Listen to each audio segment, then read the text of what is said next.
and welcome. In this lecture, we will discuss measurement using CRO. First of all, we will discuss voltage measurement. Let's see. एक CRO है, CRO पर हमने एक wave form बनाई है, sinusoidal wave form as per जैसी requirement थी. इसके लिए क्या करते हैं, CRO के फ्रंट पैनल पे volt per division and time पर डिवीजन ऐसे करके कुछ रेगुलेट करने के लिए बने होते हैं. उन रेगुलेशंस के थ्रू हमने मान लिया कि हम इसे 100 पे रखते हैं जो कि मिली वोल्ट में है. ये कैलिब्रेशन के लिए पॉइंट्स बने होते हैं. इन्हें इस कैलिब्रेटर को हमने क्या किया है, रेगुलेट किया है. रेगुलेशंस के थ्रू हमने इसको 100 मिली वोल्ट पर सेट किया है so that we can find out the desirable sinusoidal wave form. इस साइनोसोडल वेव फॉर्म में हमें एक चीज समझनी होगी कि यहाँ पर कैसे ब्लॉक्स होते हैं. ये एक ब्लॉक है जिसमें 5 पॉइंट्स होते हैं, एक ब्लॉक 5 पॉइंट्स है. इन्हें फर्दर हम 2 के मार्जिन में रीड करते हैं. ठीक है, तो जैसा कि आप देख रहे हैं एक sinusoidal wave form 100 millivolt के कैलिब्रेशन पे हमारी फाइंड आउट हुई है. ठीक है, अब हमें क्या करना है, इस साइनोसोडल की जो भी वोल्टेज है वोल्टेज मेजर करनी है. तो उसके लिए हम यहाँ पर देखेंगे वोल्टेज मेजरमेंट टेक्निक में 3 चीजें यूज करनी है. हमें peak to peak voltage measure करना है VPP, then VM maximum voltage and after that RMS value of the voltage. ठीक है, तो पीक टू पीक वोल्टेज के लिए vertical peak to peak voltage division into volt per division. ठीक है, ये हमारा फॉर्मूला होता है.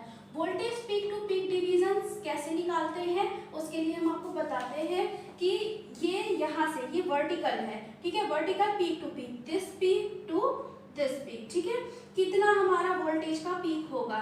तो जैसा कि हम देख रहे हैं एक पीक ये हो गया जिसमें ये पूरा एक डिवीजन है, उसके बाद ये दूसरा डिवीजन है. ठीक है, ये 2 डिवीजन हो गए प्लस पॉइंट्स में 1 2 3 इसे हम 2 के पॉइंट्स में देखेंगे. 2 + 2 + 2 6 हो गया. 2 + 2 + 2. ठीक है, तो जब इसके 5 डिवीजन होंगे 3 + 2 वो एक एक्चुअल में पूरा 1 डिवीजन हो गया है. तो 1 डिवीजन + 1 डिवीजन + 1 डिवीजन. ठीक है, टोटल कितने हो गए, 3 डिवीजन हो गए हैं. 3 डिवीजन के बाद से कितने पॉइंट्स बच रहे हैं, केवल 1 पॉइंट बच रहा है जो कि किसके इक्विवेलेंट है, 2 के इक्विवेलेंट है. ठीक है, तो vertical peak to peak divisions कैसे निकालते हैं, इस तरीके से हमारा ये 3.2 आ गया है. आफ्टर दैट क्या है, वोल्ट पर डिवीजन. आप कंफ्यूज नहीं होंगे कि टाइम पर डिवीजन के कैलिब्रेशन को देखें, नहीं. यहाँ पर जो आपने कैलिब्रेट किया है वोल्ट पर डिवीजन से वहां पे क्या हो जाएगा 100 मिली वोल्ट है. तो आप इसको मल्टीप्लाई कर दीजिए जिस पर हमारी वेवफॉर्म फॉर्म हुई है 100. ठीक है, और ये किस में है, मिली वोल्ट में है. तो हमारा वोल्टेज मिली वोल्ट में आएगा. आप इसको निकाल लीजिए, वैल्यू निकालेंगे तो कितना हो जाएगा 320 obviously millivolt. Then maximum value voltage का फॉर्मूला क्या होता है, मैक्सिमम वोल्टेज का फॉर्मूला होता है VP to peak to peak voltage by 2. ठीक है, आप इसे फर्दर डिटरमाइन कर सकते हो 320 divided by 2 then is equals to 160 millivolt. ठीक है, after that RMS value, how to find out the RMS value. ठीक है, voltage value, the formula is VM/√2. ठीक है, 160 milli volt upon √2.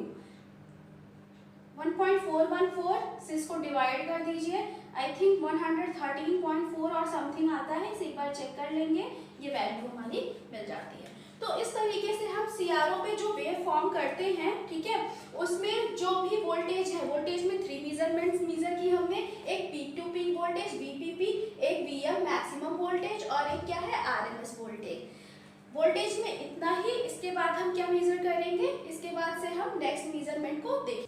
Next we have to find out the value of time period and frequency using CRO. First of all we have to find out the value of time period. For this purpose we are using here formula time period T is equals to number of horizontal division per cycle into time per division.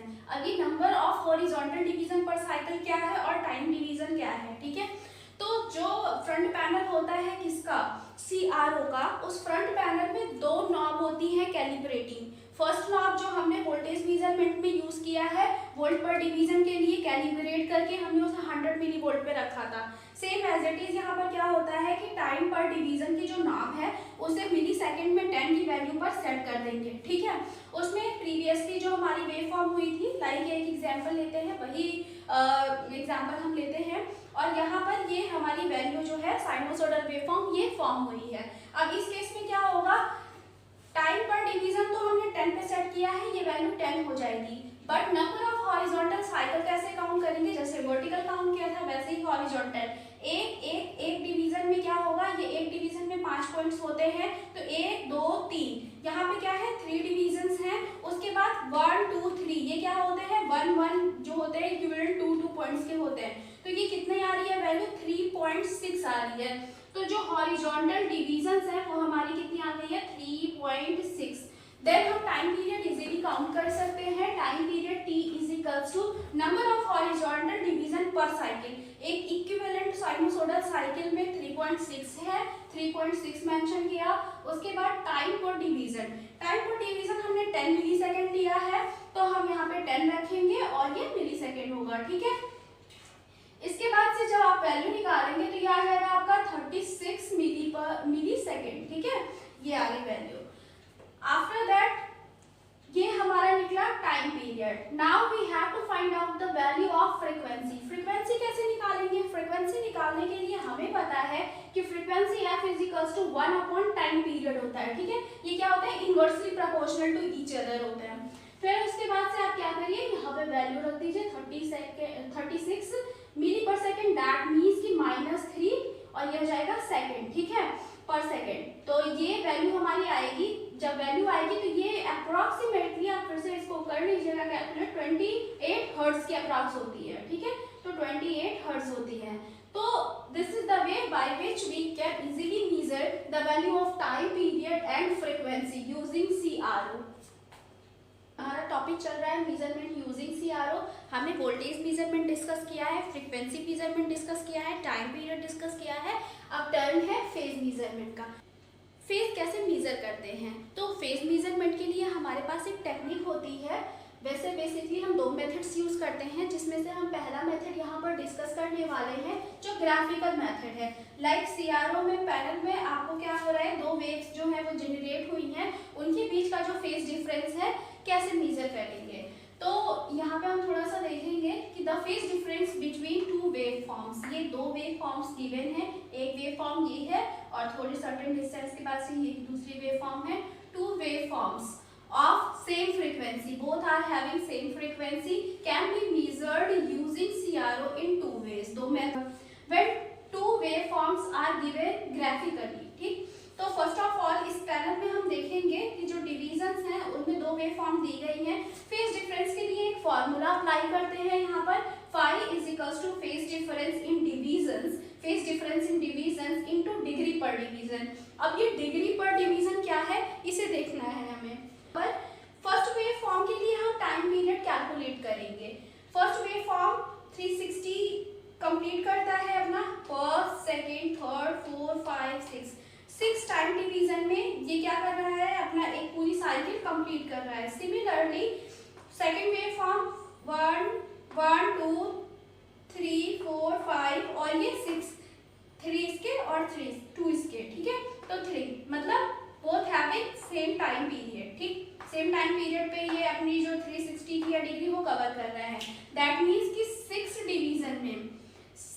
Division में इनका जो rotation है वो कितना हो रहा है 360 degree हो रहा है, ठीक है। तो एक डिवीजन में कितना होगा, 1 डिवीजन में 360 डिवाइडेड बाय 6, दैट मीन्स कि 60 degree, okay. Then phase difference in division, अब हम फॉर्मूले में पुट करेंगे डिग्री पर division that is equal to 60। Next one is that कि phase difference in division, phase difference in division कैसे डिटरमाइन करेंगे। फर्स्ट वेव फॉर्म 0 से स्टार्ट है, but second wave form first division plus second, ठीक है, तो ये फर्स्ट डिवीजन 1 डिवीजन है और प्लस सेकंड में मार्जिन है 1 और 2, दो पॉइंट के होते हैं, दैट मीन्स कि 4, दैट मीन्स कि इनका जो फेज डिफरेंस है, फेज डिफरेंस 1.4 का कैलकुलेट होगा, ठीक। तो 1.4 into 60, यही हमारे फॉर्मूला होगा। 5 phase difference is equals to कितना आ जाएगा 84।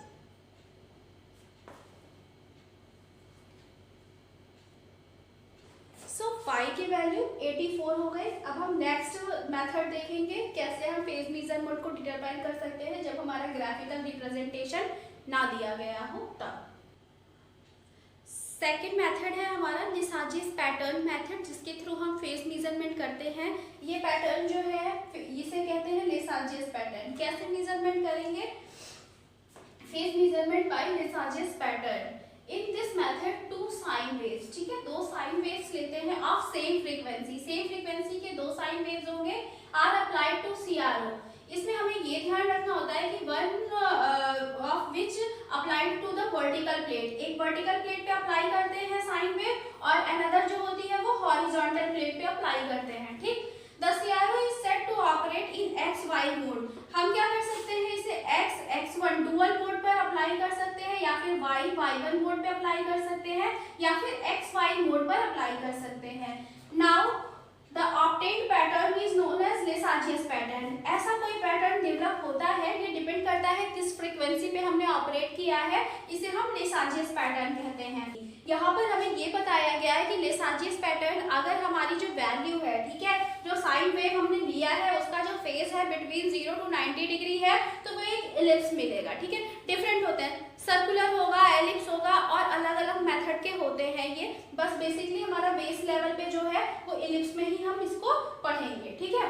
तो यहाँ पर हम इसको डिटरमाइन करेंगे। एक हमने लिया है लिसाजियस फिगर फॉर 0 to 90 डिग्री, ठीक है। कुछ ऐसा पैटर्न आएगा, ये क्यों इधर को है, एक पैटर्न हमारा इधर साइड में भी नेक्स्ट लेफ्ट डायरेक्शन में भी बनेगा, अभी हम उसको डिस्कस करेंगे। जब ऐसा पैटर्न बने, थीटा की वैल्यू 0 to 90 जब होती है, 90 विद इन 90, जो इसका जो झुकाव है, ठीक है, ये देखिए जो है ये क्या है 90 के बिलो है, ठीक है। तो हम क्या करते हैं, इसका जो हायर पॉइंट है ये बी हो गया और ये जो लोअर है जो जहाँ पे ये वाई एक्सिस पे कट कर रहा है वो ए है। तो लेसाजियस पैटर्न के थ्रू जब फेज डिफरेंस डिटरमाइन करते हैं तो ये हमारा theta is equal to sine inverse bracket में ए बाई बी, ठीक है, ए की जितनी भी वैल्यू होगी अपॉन बी, इससे हम इसको मेजर करते हैं, ठीक है। तो एक बार फिर से देख लेते हैं कि लिसाजियस पैटर्न, ये लिसाजियस पैटर्न होते हैं जब आप क्या करते हो, साइन वेव फॉर्म्स जो होती है, टू साइन वेव्स के थ्रू आप फेज डिफरेंस डिटरमाइन करना चाहते हो, तो उसमें एक को वाई प्लेट पे साइन वेव को जनरेट करते हैं और एक को एक्स प्लेट पे करते हैं। आप इसके लिए एक्स वाई मोड अप्लाई कर सकते हैं या फिर एक्स एक्स1 मोड, वाई y1 मोड ले सकते हैं। इसके बाद से अगर थीटा की वैल्यू जो है इन दोनों के फेज डिफरेंस की 0 से लेके 90 तक में वेरी करती है, तो यहाँ पर हम थीटा फेज डिफरेंस निकालेंगे sine inverse a upon b, ठीक है। जब थीटा 0 to 90 था तो पैटर्न हमारा जो था वो बिलो 90 डिग्री बना था। जब थीटा की वैल्यू क्या हो जाती है 90 to 180 हो जाती है, तो हमारा पैटर्न शिफ्ट हो जाता है और शिफ्ट होके ये अबव 90 हो जाता है और बिलो 180, ठीक है। तो यहाँ पे सेम एज इट इज ये हमारा लेसाजियस पैटर्न डेवलप हुआ है। इसमें हमारा ये जो एक्स एक्सिस जो वाई एक्सिस है और ये एक्स एक्सिस है, तो इस पे इसको हम बी पॉइंट मान लेंगे, ये डिस्टेंस हो गई और ये क्या हो गई ए हो गई। इसके लिए जब हम फॉर्मूला अप्लाई करते हैं तो ये हो जाएगा theta is equal to 180 minus sine inverse A by B.